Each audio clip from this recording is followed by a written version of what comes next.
Salut les petits loups, comment ça va aujourd'hui? Alors d'abord précision, je n'ai pas le teint bleu, je ne me suis pas changé en schtroumpfette ces derniers temps. C'est juste en fait que la luminosité est vraiment pas bonne, que mon lustre commence un peu à rendre l'âme et que je filme avec mon téléphone qui n'est pas car mon ordi en fait a une luminosité merdique. Fin de la parenthèse. Donc aujourd'hui je vous propose une vidéo que je vais appeler bilan test produit, que je vous ferai une fois de temps en temps. C'est en fait les retours des produits que j'ai pu tester en ce moment et que je vous ai présenté au cours des dernières vidéos que j'ai pu faire. Donc pour commencer je vais vous reparler du dernier concealer de chez Benefit qui est le Boeing Cakeless Concealer. Alors, je l'ai utilisé pendant quelques temps et ce, ce, ce concealer en fait disait que ce concealer a été présenté comme un concealer, on va dire, haute couvrance, pas cakey, enfin, mondes et merveilles. Alors, la haute couvrance, personnellement, je ne suis pas convaincue. Je dirais plutôt couvrance moyenne à forte si on en met des caisses. Mais haute couvrance, je dirais que non. Ensuite, Pakaiki, ça je confirme, il ne l'est pas. Au contraire, il est très fluide, il se travaille facilement à l'éponge, tant à l'éponge qu'au pinceau. Et par contre, ce que j'aurais à dire, c'est que bon, il tient déjà, il tient. Quand vous le poudrez, il tient très très bien, même quand vous le poudrez pas, il tient. En revanche, ce que je trouverais peut-être le petit couac qui fait que il a tendance un petit peu à dessécher le contour de l'œil. Moi, il me dessèche un peu le contour de l'œil, il me marque énormément. Là, c'est pas celui-ci que j'ai aujourd'hui, c'est le Too Faced que j'aime beaucoup. Mais j'ai remarqué qu'il avait tendance à me dessécher le contour de l'œil. Donc, celles qui ont les contours d'œil déshydratés ne vont pas l'aimer du tout, ce qui est normal. Mais après, j'ai pas grand-chose de spécial à dire dessus à part ça. Voilà. Ensuite, toujours dans le make-up, je vais vous reparler de la palette Sabrina, alors que je n'ai pas là parce que j'ai laissé chez mon compagnon. Mais ce que je peux dire de cette palette, c'est que d'abord, c'est une très très bonne palette, bien pigmentée. Les fards tiennent super bien, avec ou sans base, ils tiennent très très bien. Les fards paillettes se travaillent très bien, autant à l'embout mousse qu'au doigt, même si je préfère à l'embout mousse parce que ça retient davantage les pigments. Les métallisés se travaillent bien en superposition, il n'y a aucun souci, la pigmentation est au rendez-vous. Je ne regrette pas du tout d'avoir investi là-dedans. J'ai pu travailler toutes les couleurs comme je voulais. C'est une très très bonne palette. Je ne cesse de la recommander parce qu'elle est complète. Il y a un noir, il y a un beige, il y a des couleurs très très claires comme des couleurs très très foncées. Il y a du rouge. Enfin, il y a de quoi faire beaucoup de make-up avec. Moi, j'adore cette palette. Je ne regrette pas du tout. Et puis au moins, ça m'évite d'acheter une palette, grande palette avec toutes les couleurs. Là, j'en ai une et ça me suffit amplement. Donc ensuite, qu'est-ce que je peux choisir d'autre? Je me suis tout noté sur mon petit carnet pour pas oublier quoi que ce soit. Ensuite, la base à sourcils de chez Benefit que je vous avais présentée au moment de Noël. Si je la retrouve, elle est juste derrière.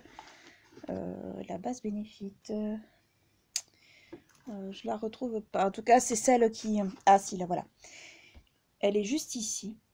Vous savez, c'est une base en fait qui se présente comme ça. Vous avez l'espèce de petit coussinet là avec les... Là c'est du caoutchouc, ça se sent. Là c'est des petits comme un petit peigne avec des petits picots. Et comme vous tournez ce petit machin, en fait vous faites sortir la base. Qu'est-ce que je peux en dire? Alors je l'aime beaucoup déjà, je regrette pas de l'avoir eu dans le coffret de Noël que je m'étais pris. Elle fait bien tenir le crayon. On la sent pas du tout sur les sourcils. Après, c'est toujours pareil, il faut bien doser dessus parce que plus vous en mettez, bien évidemment, plus ça va coller, plus vous allez sentir. En fait, moi, j'en mets juste ça, en fait. Je sais pas si vous verrez bien la caméra. Je mets juste ça pour faire les deux sourcils. Et quand vous la mettez, en fait, vous faites ça. C'est comme si vous peignez. Et honnêtement, je l'aime beaucoup. Après, est-ce que peut-être je rachèterai le produit? J'en sais rien, mais en tout cas, j'ai rien de spécial à trouver à dire à ce produit. Je l'aime énormément. Ensuite, toujours chez Benefit, j'ai essayé la crème qui est juste ici. Alors, c'est une crème qui est très hydratante et très riche, qui laisse un petit peu un fini collant sur la peau. Mais en fait, le fini collant, j'ai remarqué que en fait, c'était parce que souvent je dosais assez mal la crème et du coup, ça restait un petit peu collant. Ça avait un peu de mal. Ça restait un petit peu en surface. Mais après, la peau l'absorbe rapidement. C'est juste qu'il faut bien la laisser sécher en attendant. Je n'ai pas fait de réaction allergique à cette crème, donc je n'ai pas grand-chose de mal à dire dessus. Elle convient tant aux peaux mixtes qu'aux peaux grasses. Après, j'ai pas de points négatifs à en dire. Ensuite, qu'est-ce que j'ai essayé d'autre? J'ai essayé aussi le sérum de chez Ducré de la gamme Kirac-Nil, qui est juste ici. Alors, c'est un produit pharmaceutique, pas de parfum, ou un parfum très très léger, on le sent à peine. On peut pas dire que ça sent vraiment le parfum de ouf. Texture qui s'absorbe très rapidement. C'est vraiment un truc pour les peaux adultes avec des tendances un peu acnéiques, ce que j'ai toujours. J'ai toujours des fois des petits boutons, des trucs, des pores un peu ouverts. Je commence à avoir les premières rides et tout. Donc au niveau des rides, pour l'instant, j'ai rien vu. Peut-être parce qu'elles sont pas assez prononcées, je sais pas. Mais au niveau des boutons, je trouve que ça aide bien un petit peu, ça les aide un petit peu à se réduire et à cicatriser un peu. Après, ça a essayé sur le long terme. Moi, ça fait le deuxième petit tube que j'ai comme ça, donc j'ai pas eu trop le temps de me faire encore trop un avis. Mais pour l'instant, j'ai pas eu de réaction allergique, j'ai rien eu du tout. Donc, celles qui ont envie d'essayer, moi je vous le conseille. Vous le trouverez chez votre pharmacien s'il a un coin parapharmacie. Ensuite, toujours dans la gamme parapharmacie, là cette fois c'est chez Aven. C'est le démaquillant pour les yeux doux. Alors franchement, ce truc est vraiment génial. Comme vous voyez, c'est beaucoup des doses d'essai. Vous allez me dire, mais il n'est pas trop rentable, mais ton truc. Ben oui, en fait, je l'utilise vraiment que pour les queues de crise, que quand je fais des maquillages assez costauds, j'utilise ça. Sinon, après, j'utilise une simple lingette pour me démaquiller les yeux, surtout quand c'est des trucs assez légers. Franchement, il n'est pas du tout agressif pour les yeux. Pour celles qui ont les yeux très sensibles, je pense que ça pourrait être très intéressant d'investir là-dedans parce il est super doux, il est super agréable, il enlève bien le maquillage. Après, c'est pour les maquillages non waterproof, hein, parce que la version waterproof existe, mais ça, c'est la non waterproof.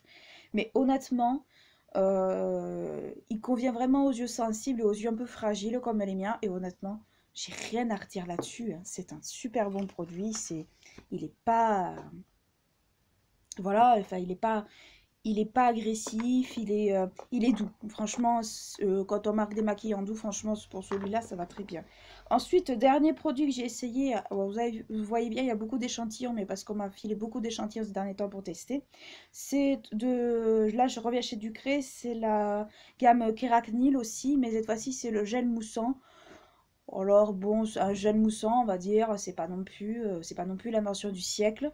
J'ai pas fait de réaction allergique, il n'a pas forcément de parfum. Le liquide est un peu vert bleu, un peu comme l'emballage. Sinon, c'est pas. Si vous voulez l'essayer, franchement, essayez-le. Mais moi, ce n'est peut-être pas un produit que je rachèterai ou je ne sais pas. Enfin, disons que je n'ai pas constaté de réels changements au niveau de ma peau, si ce n'est que ma peau n'est pas agressée. Donc voilà, c'est tout ce que j'ai pu tester pour le moment. Tous les produits que je vous ai présentés auparavant, que j'ai pu essayer entre-temps.